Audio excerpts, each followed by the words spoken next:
These Streets of Bakersfield created an album from one local rapper who says he wants to change the rap game while inspiring the community. I'm Shanti Amani, your Bakersfield neighborhood reporter. Facing the growth that I'm working for. Patiently waiting the terminal.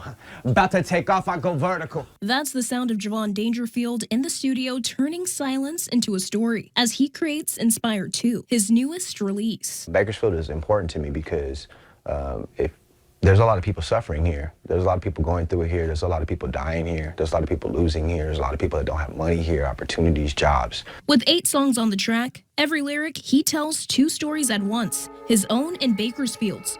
He said, Joe, I've been losing hope. It's because he don't know what he living for. Transforming personal memories into a soundtrack for the city that raised him. If you look at my story and you see that I moved to Bakersfield in a Crown Victoria with my best friend, staying in the hood and living in a Motel 6, trying to collect $35 to stay each day. Dangerfield says Inspire 2 is more than rap. It's his testimony, healing, and legacy wrapped into a sound. A built-in collaboration with Dre Malik, who shared the vision. The project looks to reshape the future of hip-hop for the next generation at a time when the culture itself is shifting. To pigeonhole rap as a whole into something that is either negative or aggressive or something like that is not always the case. So I want everybody to know that you can expand. The message is resonating with Bakersfield natives like Kira Smith, a single mother of 2 who survived a car accident that left her hospitalized and unable to walk with her daughter inside the car with her. Dang, I was depressed, you know?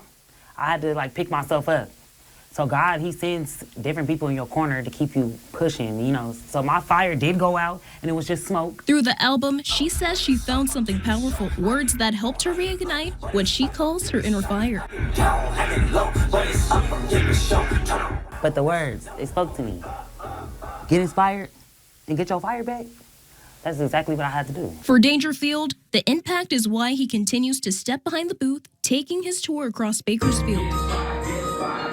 From neighborhoods to schools, and ending where it all began, he's carrying the sound and culture of Bakersfield with him, hoping to turn a hometown movement into a national tour. I want them to just be able to see, you can navigate through the different terrains of life. I lost my son, I've lost friends, I've lost people to gang violence. That doesn't have to stop you. You can find Jovon Dangerfield's music on all social media platforms. I'm Shanti Amani reporting for 23 ABC.